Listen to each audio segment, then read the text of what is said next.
has been declared a National Day of Remembrance for Charlie Kirk on what would have been his 32nd birthday. In just a few hours, President Trump will honor the beloved conservative by awarding him the Medal of Freedom. Alexandria Hoff joins us live from the White House this morning. Hey, Alex. Hey, good morning to you. Yeah, this is the nation's highest civilian honor, going to a man who President Trump had called a giant of his generation. Earlier today, we heard from Turning Point's Tyler Bauer on what it means to see his friend and his memory honored in such a way today.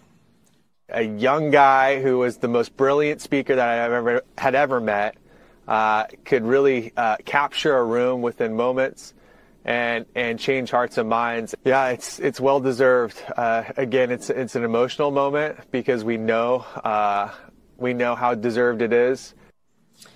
President Trump expects a packed house. He and Kirk enjoyed a mutually uplifting relationship. It was the president who first confirmed Kirk's death and on that same day announced plans to award him with the Medal of Freedom, saying this on Friday.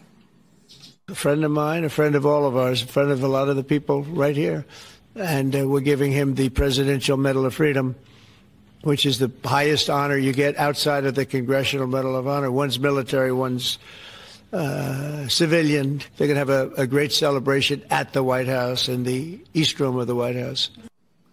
And Erica, Kirk will attend this celebration of life today. Friday marked the 1 month point since her husband's assassination.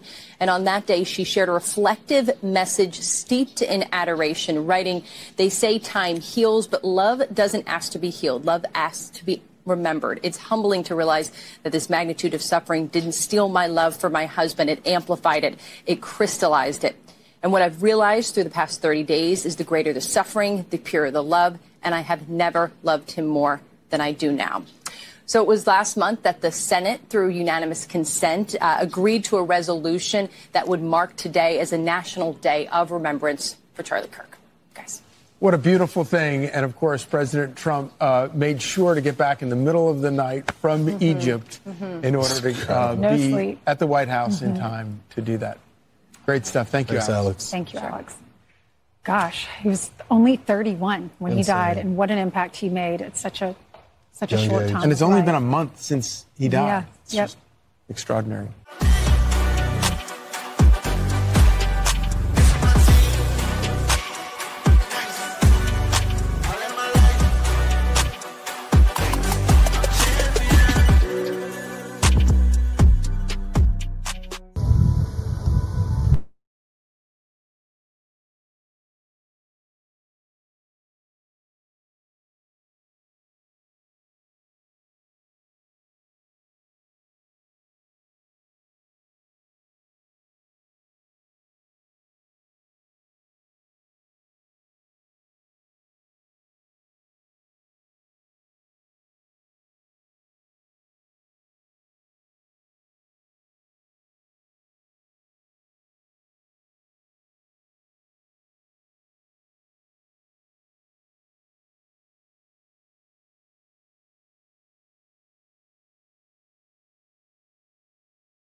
Ladies and gentlemen, the President of the United States, accompanied by Erica Kirk.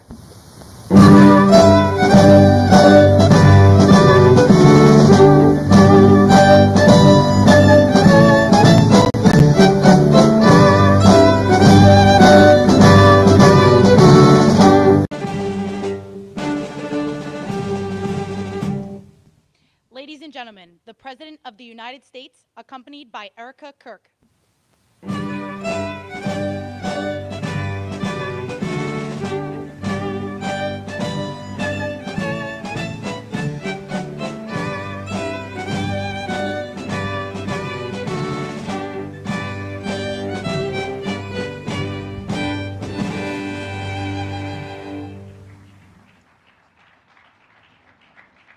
This occasion, we were hoping we were able to get outside, and the weather allowed us to. It was supposed to be a terrible rainy day. I was telling Eric, and God was watching, and he didn't want that for Charlie. He just didn't want that. So it's really beautiful. It couldn't be more beautiful. Today we're here to honor and remember a fearless warrior for liberty, beloved leader who galvanized the next generation like nobody I've ever seen before, and an American patriot of the deepest conviction, the finest quality and the highest caliber, the late, great Charlie Kirk.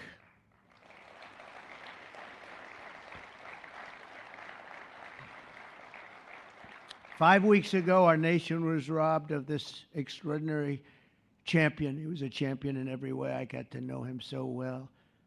He didn't like losing, and he was able to fight people that were enemies, and he didn't necessarily love those enemies so much. You know, I heard he loved his enemies, and I said, wait a minute, is that the same Charlie that I know? I'm not sure, but I didn't want to get into it. Is that the same Charlie that I know? I'm not sure, but I didn't want to get into it. But it was a horrible, heinous, demonic act of murder. He was assassinated in the prime of his life for boldly speaking the truth, for living his faith and relentlessly fighting for a better and stronger America. He loved this country.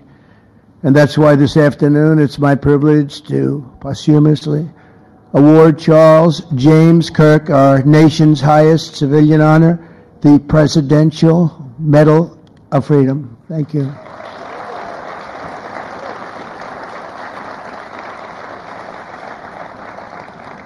As you know, only hours ago, I returned from a very historic trip to secure peace in the Middle East. People said that couldn't be done. Charlie felt it could be done. Charlie felt it could be done. Thank you. Thank you. Thank you very much. But I raced back halfway around the globe. I was going to call Erica and say, Erica, could you maybe move it to Friday? And I didn't have the courage to call. But you know why I didn't call? Because I heard today was Charlie's birthday. And I said, you know, that was a definite. And I said, we're going to have to forget about some of those very big, very rich countries that expected me to be there. And I can tell you, based on the length of that flight, I wouldn't want to go back tomorrow. But I would not have missed this moment for anything in the world, nothing. And it's a very important time for our country, and our country is doing so well. It's never done better. We are a country with almost now $18 trillion of investment coming in. Nobody's ever seen anything like that. Previous administration had less than $1 trillion for 4 years. We have more than 18, it'll be much more than 20 by the time the year, more than $20 trillion. There's never been a country in the world that had anything like that. What's happened to our country is incredible in a short period of time. Charlie was a big person for, sir, can we close up those borders, please, a little bit? You know, they're really leaking badly. I said, Charlie, I haven't gotten there yet. But, you know, it came out the last 4 months. Literally nobody was allowed into our country. And the only people that were allowed in were people that came in legally. The borders are absolutely stone cold closed, and they reported 0, 0, 0, and 0, so that's pretty good.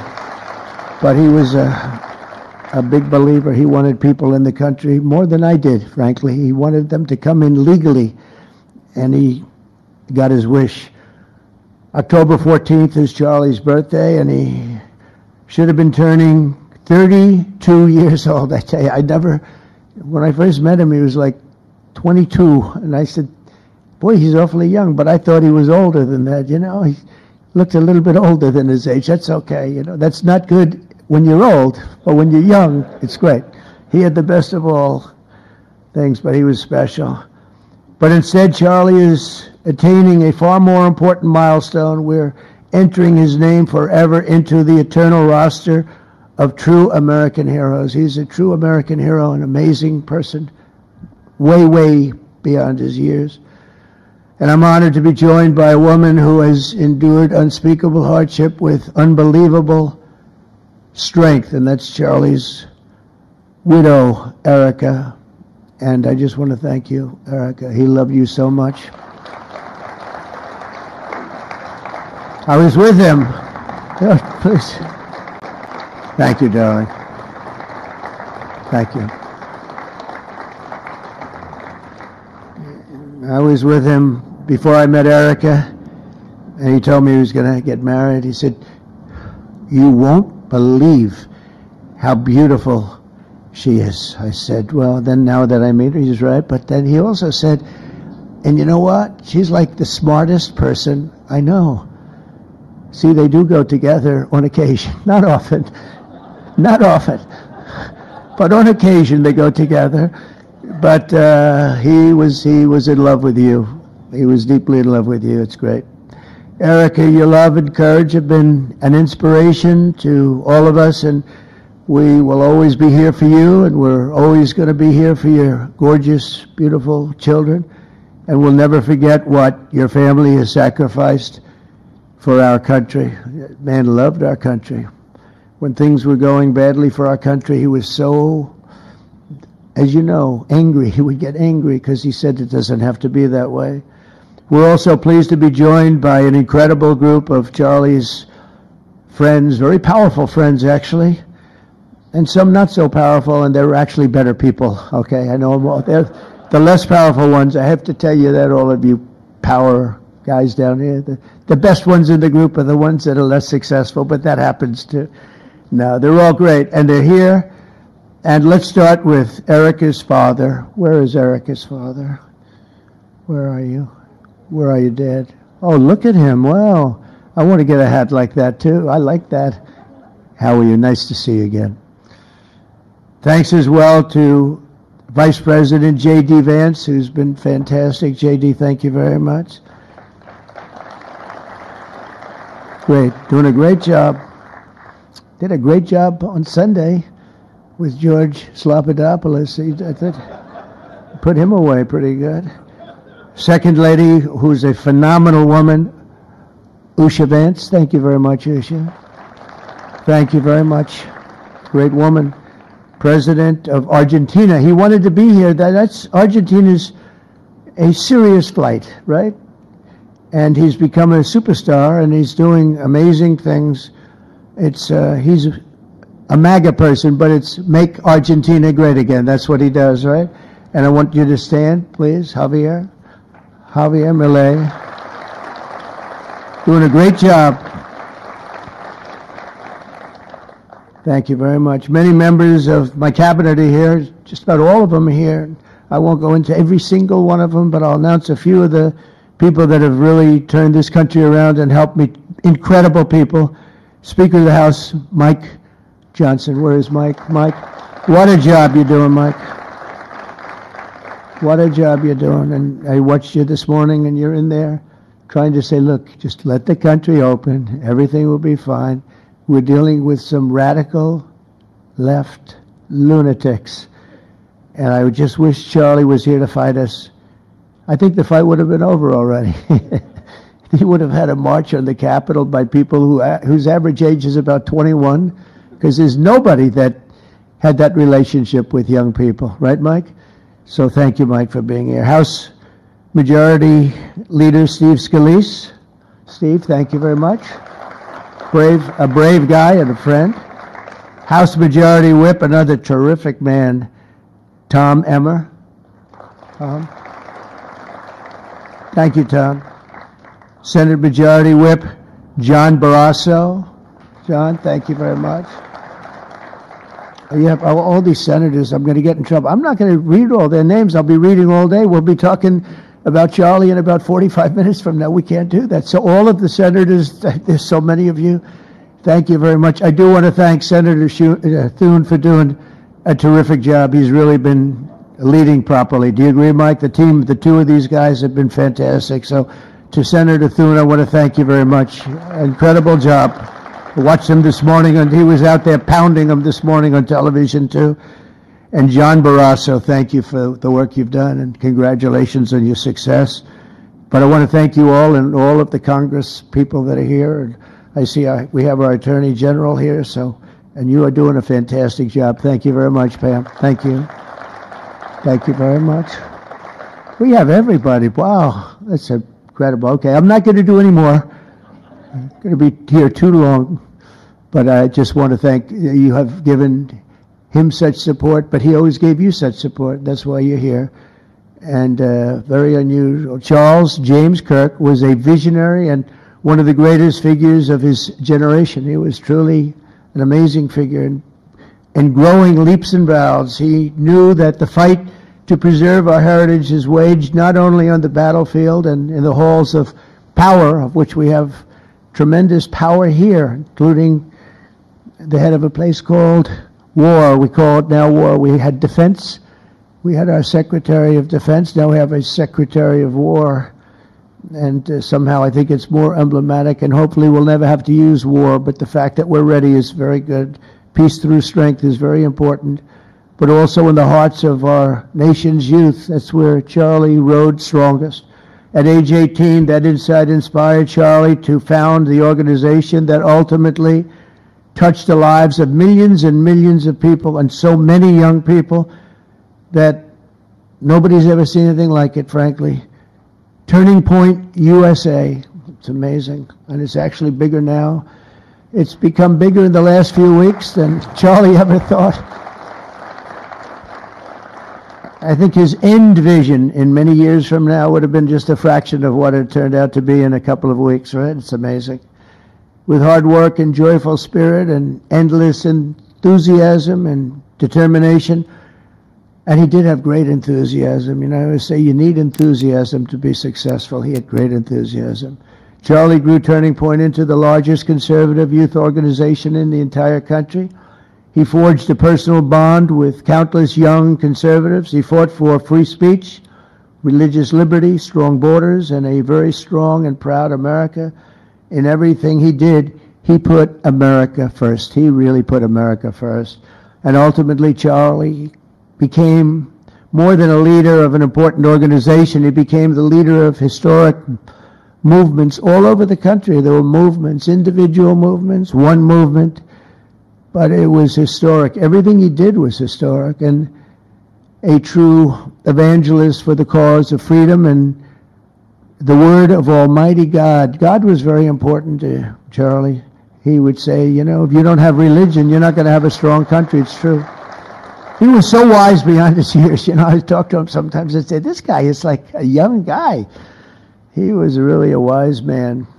From the time Charlie worked on my presidential campaign in 2016, and he was there right from the beginning. He liked me. I don't know. I have no idea why. What the hell was he thinking? He said, you're going to win, sir. I said, you know, I'm running against 17 senators and a lot of tough people and governors. We have all these people. And he said, no, you're going to win, sir. He said, not going to be close. And he made it happen. He helped make it happen, I'll tell you that. Without him, who knows what would be. Maybe you'd have Kamala standing here today. That would not be good. I will tell you, Javier, you don't know who Kamala is. Promise, it would not be good. You agree with that, Howard? He also mobilized countless citizens to go vote. It's called Go Vote. Very simple. And with his help in 2024, we won more young people than any Republican by far in the history of our country. And we won the popular vote. We won the swing states, all 7 of them. Remember, they said, oh, well, if Trump could win 4, that would be nice. I win 7 by a lot, by a landslide. But the popular vote was massive. And we won the Electoral College. Remember, they said, well, it's going to be very hard. I'd say 270. Well, we got 312 to 226. And then we won something called districts and councils and different things. But in one case, we won 2,750 to 525. That's the one where you see the map is almost entirely red, except they have a little blue line on one side and a little blue line, meaning New York and a little bit Los Angeles. I have a feeling that if the vote were 100%, we would have won that too. You want to know the truth. But he knew, and he knew very well, and he also understood honesty, and he was always concerned with honesty. He said the only way we can lose is if the cheating gets so bad, and that's where we came up with a little phrase, too big to rig.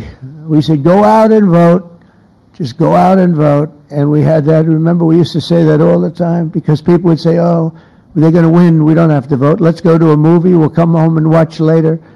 And he wasn't about that. So we come up to, really together, we came up with that phrase. We got to make it too big. I never made a speech where I didn't say at the end, now look, the polls are showing good. Don't believe the polls. He said, we're going to make it, Susie, right? Too big to rig. So if you think we're going to win by a lot, doesn't matter. Pretend we're losing. You got to go out and vote. They voted. And at 9:02, the whole thing was over, right? 9:02. Remember they said, oh, this could go a few days. Well, it went a few minutes. 9:02. And he knew that. And I felt it, but he knew it. He knew it. I think he knew it more than anybody. But Charlie never missed an opportunity to remind us of the Judeo-Christian principles of our nation's founding or to share his deep Christian faith. In his final moments, Charlie testified to the greatness of America and to the glory of our Savior, with whom he now rests in heaven. And he is going to make heaven. I said, I'm not sure I can make it, but he's going to make it. He's there. He's looking down on us right now. It's so incredible. Look at this, how this turned out. This was supposed to be so dark and cloudy. Not dark and cloudy, is it? Look at that, how beautiful that is. There's no artist that can capture it as beautiful as it is today. Wow, it's amazing. As I said, on the day that he was assassinated, Charlie Kirk was a martyr for truth and for freedom. And from Socrates to think, and to St. Peter, from Abraham Lincoln to Martin Luther King, those who change history the most, and he really did, have always risked their lives for causes they were put on earth to defend. He was put on earth to do exactly what he was doing. He didn't want to waste time. He would have been a top student at any college in the country. I know the college as well. He's smarter than the guys there. He was so smart. But he almost, I guess, didn't have the time. He knew what he wanted to do. It wasn't like, gee, I want to sit in the classroom for 4 years listening to people teach me liberal principles, because they were never going to teach him that anyway. But he didn't have the time. He really didn't have the time. But every time the enemies of goodness and virtue tried to silence the voice of righteous and noble leaders like Charlie, they failed. They seem to fail. Ultimately, they look like they're doing well, and then they end up failing, because the truth has been unrelenting over the years, over history. And people like Charlie, it's just they've got a power that others don't have, and very few people will ever have. So today, like those martyrs before him, Charlie's voice, his message, and his legacy are stronger and greater than ever before. They are greater than ever before. Look, this is a horrible event, but it brought out the greatness of Charlie. Nothing could have ever supplanted this. It's incredible, the way people are talking about him. And with great love. I mean, I read so many stories about some of the enemies, but I watch the enemies, and it's hard for them to speak badly about him because they just don't. And then you do have people in the days since Charlie's killing, we've seen exactly why our country so dearly needed his example. We've watched legions of far-left radicals resort to desperate acts of violence and terror because they know that their ideas and arguments are persuading no one. They know that they're failing. They have the devil's ideology, and they're failing, and they know it. They feel it, and they become violent. They seem to become very violent on the left. They've rammed vehicles into federal law enforcement, fired sniper rifles at ICE agents, and me, you know. But I made a turn at a good time. I turned to the right. Charlie couldn't believe it, actually. He said, how the hell did you make that turn? I said, I don't know. But fired rifles and threatened the lives of our Supreme Court justices, our great justices. They have to be protected. We just issued a lot of money, $60 million, to protect the Supreme Court justices. Very important. We can't let anything happen. In places of worship, we're protecting our people. We've seen that a candidate for Attorney General in Virginia boasted that he would want to see the Republican legislature, a legislator in Virginia, shot in the head and to see his children murdered. He actually said this. And now he continues to run for office, and most people continue to back him, but he said he wants his man shot. He said shot in the head and to see his children murdered. And they keep running. Pretty amazing, right? That's a bad one. Let's see how that turns out, but that's a really bad one. Nobody's heard that one before. Especially in the wake of Charlie's assassination, our country must have absolutely no tolerance for this radical left violence, extremism, and terror. We're done with the angry mobs, and we're not going to let our cities be unsafe. We're going to make sure our cities are safe. When you have Chicago, where they had 4,000 people murdered over a very short period of time, 4,000 people, and then we have a governor stand up and say, oh, things are going swimmingly. No, they're not. We're going to make Chicago safe, just like we're going to make, look what we did in D.C. It's so nice that we started here, because this was one of the most violent places in the United States. It'd be dangerous to be right out here. But you couldn't go to a restaurant. The restaurants were all dying. The whole place was dying. You'd have these gorgeous, look at the Washington Monument over there. You'd have these gorgeous buildings and monuments and structures. And people were afraid to leave their apartment. They were afraid to go to work. They'd get into an Uber and they'd feel safe, and then the Uber would be attacked. They thought they made it to safety, and then the Uber was attacked on the trip in. But we've done a great job, and now it's considered a totally safe city. We haven't had problems. It took us 12 days to make it great. We took out, Pam, 1,700 hard criminals, career criminals in many cases, but these are hardened criminals. Many of them came in through the Biden open borders. We brought them back to the countries. And a couple were so violent that we put them in jail. We don't want to take a chance that they could get back in, because no matter how good we do, somebody can sneak in. They were so violent and so bad. One arrested 28 times. Every time he left prison, he'd get into a violent incident. 28 times. And we put him away for a long time. But we're done with the angry mobs. We're done with it. This is such an unbelievable place right now. You take a look where you can walk down the middle of the street with your wife or your husband. Your children can walk. They can walk alone. It doesn't matter. They can walk anywhere in Washington, and they're safe now. If this were a year and a half ago, a year ago, they'd have a serious chance of being badly hurt, even killed. They'd come in from Indiana, they'd come in from Iowa, they'd come from Florida to see their nation's capital, and somebody would have to call the parents, I'm sorry, but your son or your daughter's been killed. Not anymore. You hear those sirens going off? That's good. That's a good sound. That means they either got the bad guy or they're going to stop the bad guy. You didn't hear that sound because nobody wanted to do anything. Nobody, listen to the beauty of that sound. Seriously. And that's the real deal sirens. They're not politically correct sirens. You hear them, they're about 3 miles away. That's great. What a beautiful sound. They're stopping crime. That's what they're doing. So we're done with the voices of fools. They're fools. And death threats, and we're going to make our cities safe. And I thought it was Charlie's, one of his biggest dreams was that he couldn't believe it. Chicago is going to be a great city again. we've already, we sent people in there 6 months ago, and this governor said, well, crime is down. Yeah, that's because we had the FBI in there for 6 months, just preparing it for the bigger surge. And they've done a great job, the cash and the FBI. They've done a great job, and they love doing it, They love being able to do it. They were restricted from doing it. They couldn't do anything. And now they're totally unrestricted. All they have to do is stop crime, and they're doing it. By the way, Memphis, as you know, you heard they went in about a week ago, one of the most dangerous places in the country, really in the world. It's not just the country. They have very few cities that would compare to some of these cities. You go to Afghanistan, you say, oh, that's unsafe. Well, the crime numbers are much better than the crime numbers in places that we have. So Memphis, I understand, is doing unbelievably in 1 week. It's like a different place. And this took 12 days, and then after that we just perfected it. But after 12 days we had good safety here. After 1 month, it's like, it's really amazing. And by the way, restaurants are booming. Restaurants are opening up. The big problem you have, you can't get into a restaurant in D.C. anymore.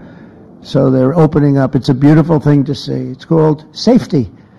It's called law enforcement and letting them do their job. And that's why I said last month that I have directed the Attorney General and the Department of Homeland Security to confront the very real threat of left-wing terrorism in our country. It's a real threat.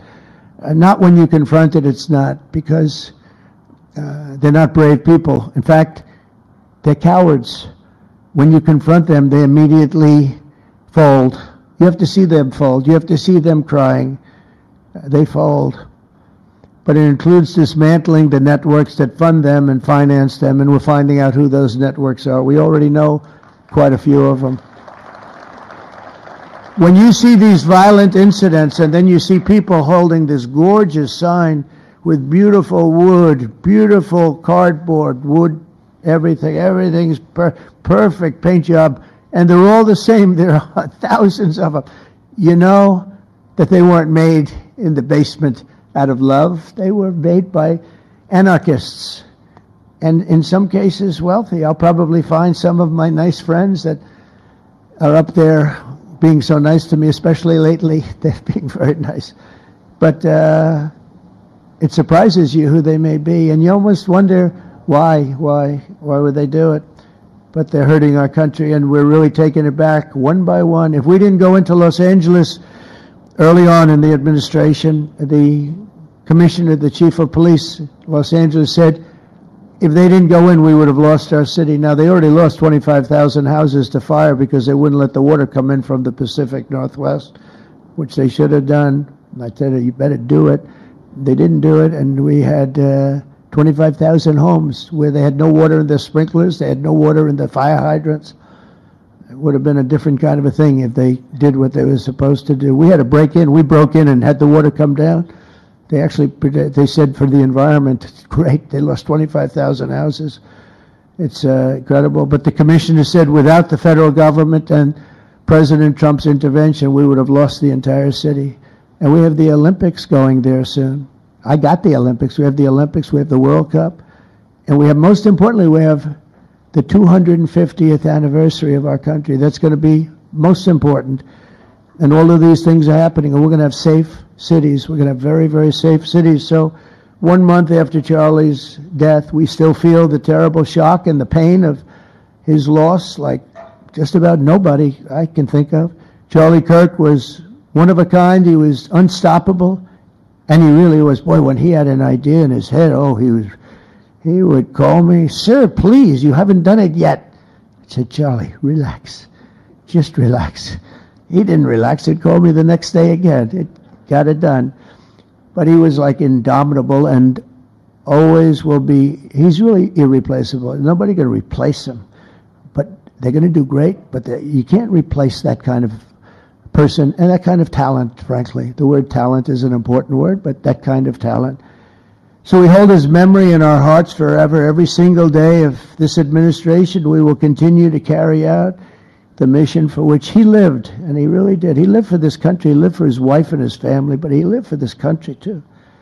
In Charlie's honor, we will continue like we have been to fight, and to win. We're going to win so much.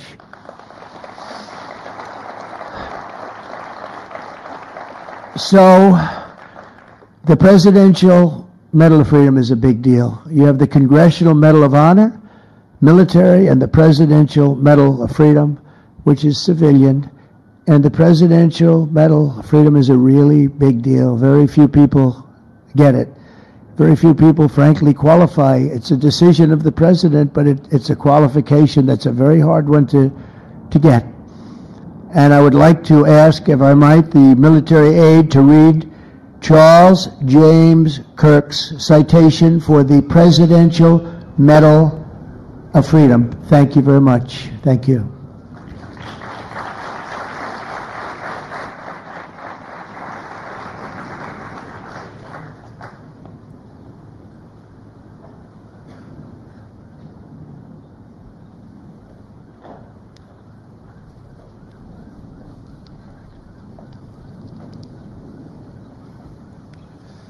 The Presidential Medal of Freedom is awarded to Charles James Kirk. Accepting on behalf of Charlie is his wife, Mrs. Erica Kirk. Charlie Kirk was one of the most influential American political figures of his generation. At just 18 years old, he founded Turning Point USA and grew it into the largest conservative youth organization in the nation. For over a decade, he tirelessly traveled the country leading a movement to restore respect for our founding principles, reawaken our national identity, and inspire a renewed spirit of religious devotion. He was one of the great debaters and communicators of his time. Despite receiving repeated threats, he remained undeterred and modeled courage, logic, humor, and grace to the next generation. On September 10th, 2025, at age 31, Charlie Kirk was assassinated while addressing a group of students. The United States honors him as a martyr for truth and freedom.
Thank you, Mr. President, for honoring my husband in such a profound and meaningful way. And thank you for making this event a priority amid the peace process in the Middle East. Thank you. Very grateful. Charlie always admired your commitment to freedom, and that's something that both of you shared. So thank you. Your support of our family and the work that Charlie devoted his life to will be something I cherish forever, so thank you. To our gracious First Lady in her office for making this event possible, thank you as well. It's beautiful. To Vice President and the lovely Usha Vance, your friendship has been an unbelievable encouragement. Thank you. And to all our friends and family that are here and watching from all around the world, thank you for loving us. Thank you for praying for us and for believing in what Charlie believed in. And to our Turning Point USA staff and the Charlie Kirk Show staff, we love you more than you could ever know. And to the Turning Point USA chapters that are watching all across America right now, you are the heartbeat of this future and of this movement. Everything that Charlie built, you guys are the legacy holders of that. You are living proof that his mission did not die with him. It lives through you. And Charlie always said the next generation will decide whether freedom endures. And because of you, I know that freedom will endure. It will. And today we're gathered not only to celebrate Charlie's birthday, but to honor a truth that he gave his entire life to defend, and that's freedom. The very existence of the Presidential Medal of Freedom reminds us that the national interest of the United States has always been freedom. Our founders etched it into the preamble of our Constitution, and those words are not relics on parchment. They are a living covenant. The blessings of liberty are not man's invention, they are God's endowment. Charlie lived for those blessings, not as abstract words, but as sacred promises. He used to love to journal about this topic all the time, and with such a heart postured of gratitude. And he believed that liberty was both a right and a responsibility. And he used to say, freedom is the ability to do what is right without fear. And that's how he lived. He was free from fear. He was free from compromise, free from anything that could enslave his soul. His name, Charles, literally means free man. And that's exactly who my husband was. He was a free man. And from the time I met him, sitting across from him, being interviewed on politics and philosophy and theology, anything that Charlie loved, any topic he loved, and I just saw the fire in his soul, and there was this divine restlessness within him that came from knowing God placed him on this earth to protect something very, very sacred for all of us. And he never stopped fighting for people to experience freedom. He didn't. Charlie often said that without God, freedom becomes chaos. And he believed liberty could only survive when anchored to truth. And I remember in one of his speeches, he told the audience that the opposite of liberty isn't law. He said it's captivity. And that the freest people in the world are those whose hearts belong to Christ.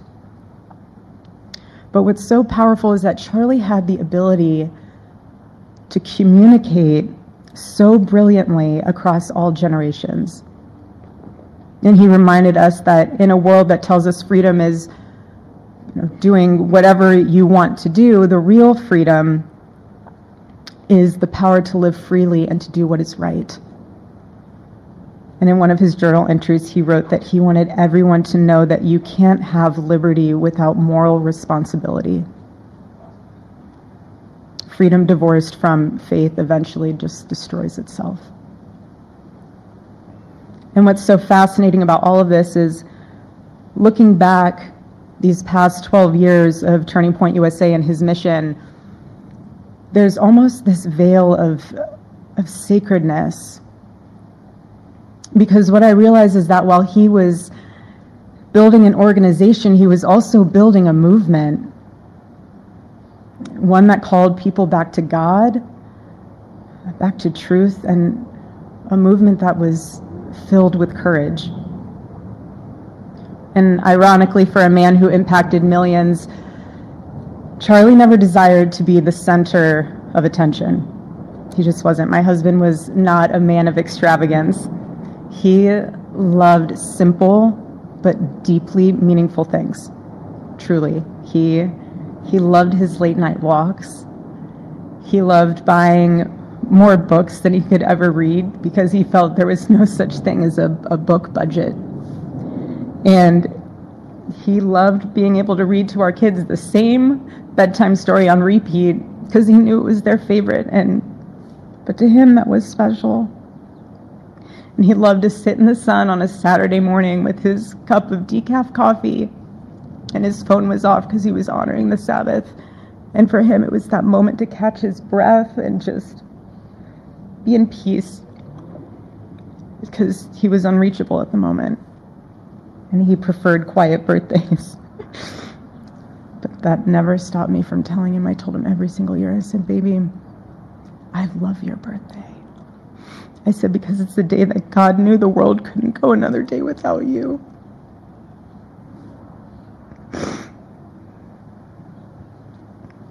And so the rhythm of our usual birthday celebration for him was mint ice cream, mint chocolate chip ice cream. He only had it twice a year, on his birthday and 4th of July. It's just, and then after that, it was back to work as usual. But last year, his one birthday wish was to see the Oregon Ducks play the Ohio State. And they won. Oregon won that night. And it was by far one of the most memorable nights of his birthday experience of his life until today. And so, honestly, President Trump, I have spent 7.5 years trying to find the perfect birthday gift for Charlie. And it's so difficult. And those of you that have spouses or loved ones, you know how difficult it is sometimes to buy a gift for someone that you love, because he wasn't a materialistic man, so that also did not help. But now I can say with confidence, Mr. President, that you have given him the best birthday gift he could ever have. Thank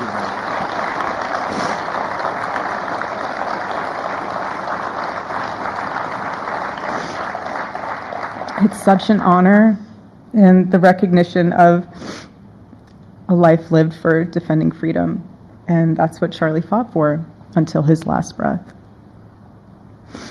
And it was written across his chest in those final moments on one of his simple t-shirts that always carried a message, and this one bearing a single word, freedom.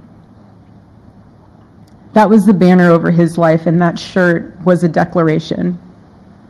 The same declaration he made in every speech, every campus visit, every time he shared the gospel at a church, every sleepless night that he would spend praying for the youth of this nation and planning for the future of our country, and just impressing upon them that when we defend liberty, we defend the soul of our nation. My husband never told anyone what to say. He never did. He never told anyone what to say. He would just encourage them to think. He would encourage them to think outside of the traditional political labels. He would want them to think in a way that was anchored in wisdom and truth. But he would never tell anyone what to say. Charlie wasn't content to simply admire freedom. He wanted to multiply it. He wanted to multiply freedom. He wanted young people to taste it and to understand it and defend it. He wanted them to see that liberty isn't self-indulgence, it's self-governance under God. He wanted them to see that. And every day I'd see him getting ready for work. He'd put on his cross necklace, he'd put his ring on his finger. And the boldness in his demeanor was always fearlessness. He wasn't afraid. He was never afraid. In his daily actions, whether in office or on campus or at a church, it was always without fear. That was his creed. That is how he lived out every single day. He didn't fear being slandered. He did not. He didn't fear losing friends, I can tell you that. He didn't. He didn't care. He stood for truth and stood for freedom, and he did not, everything else was just noise to him. And it's because his confidence in Christ was absolute. That's why. There was no limit to what he would have sacrificed to defend freedom for all. And if the moment had come, he probably would have run for president, but not out of ambition. He would only have done it if that was something that he believed that his country needed from a servant's heart standpoint. And Charlie lived only 31 short years. I was 32, but on this side of heaven, but he lived. he lived every single second he lived. He filled every single day with purpose, and he fought for truth when it was unpopular. And he stood for God when it was costly, but that's what we're called to do. Surprisingly enough, he did pray for his enemies, which is very hard, but he did. He did. He did. No one else, I mean, I saw him do it. No, he never did it in front of anyone else, but I can attest to that. But he also loved people when it was inconvenient. And he ran his race with endurance, and he kept the faith. And now he wears the crown of a righteous martyr. And for me and for our children, the truth really steadies our grief, because heaven gained what earth could no longer contain. A free man made fully free. And to all watching, this is not a ceremony. This is a commissioning. And my message is simple. I want you to be the embodiment of this medal. I do. I want you to free yourself from fear. I want you to stand courageously in the truth. Listen for the still, small voice of God. And remember that while freedom is inherited in this country, each of us must be intentional stewards every single day. God began a mighty work through my husband, and I intend to see it through. And the torch is in our hands now. It's in mine, it's in yours, it's in all of yours. It's in all the students with Turning Point USA. And before I close, I'll share with you that I asked our daughter what she would like to say to Daddy for his birthday. Excuse me.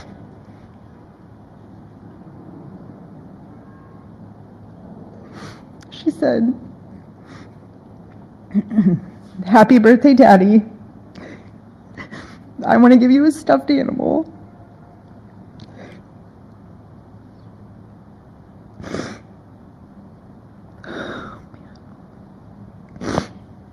I want you to eat a cupcake with ice cream, and I want you to go have a birthday surprise. I love you," is what she said. And while our son, he's precious, he can't yet speak, in classic Kirk family fashion, his actions spoke louder than his words, and his gift to you, Charlie, and myself for that matter, was deciding to become the man of the house and be fully potty trained at 16 months. But Charlie, baby, I know that you're celebrating in heaven today, but gosh, I miss you. We miss you. And we love you, and we promise we'll make you proud. And Charlie's life was proof that freedom is not a theory, it's a testimony. He showed us that liberty begins not in the halls of power, but in the man of a heart surrendered to God. And so today, as we honor Charlie with this incredible Presidential Medal of Freedom on his birthday, I stand here with tears and just a humbled heart and spirit, because his story reminds us all that to live free is the greatest gift, but to die free is the greatest victory. Happy birthday, my Charlie. Happy Freedom Day. God bless you.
strong, battle through the night. The Benny Show's here, bringing liberty to light. From the speeches to debates, Benny sharp like a blade, cutting through the lies, watch the truth cascade. With the warrior's heart, this man never fades. You know it's prime time when Benny invades. From saving the nation to stories untold, the Benny Show's a storm, see the truth unfold. Stay in the loop, let freedom take hold. Salting all the libs, soul never sold. It's the Benny Show, where the truth gon' be. Faith and freedom on your TV screen. Stand up strong, battle through the night. The Benny Show's here, bringing liberty to light. Liberty to light. Bringing liberty to light. Liberty to light. Bringing liberty to life. From the speeches to debates, Benny sharp like a blade, cutting through the lies, watch the truth cascade. With the warrior's heart, this man never fades. You know it's prime time when Benny invades. From saving the nation to stories untold, the Benny Show's a storm, see the truth unfold. Stay in the loop, let freedom take hold. Salting all the libs, soul never sold. It's the Benny Show, where the truth gon' be. Faith and freedom on your TV screen. Stand up strong, battle through the night. The Benny Show's here, bringing liberty to light. Bringing liberty to light. Bringing liberty to light. Bringing liberty to light. Bringing liberty to light.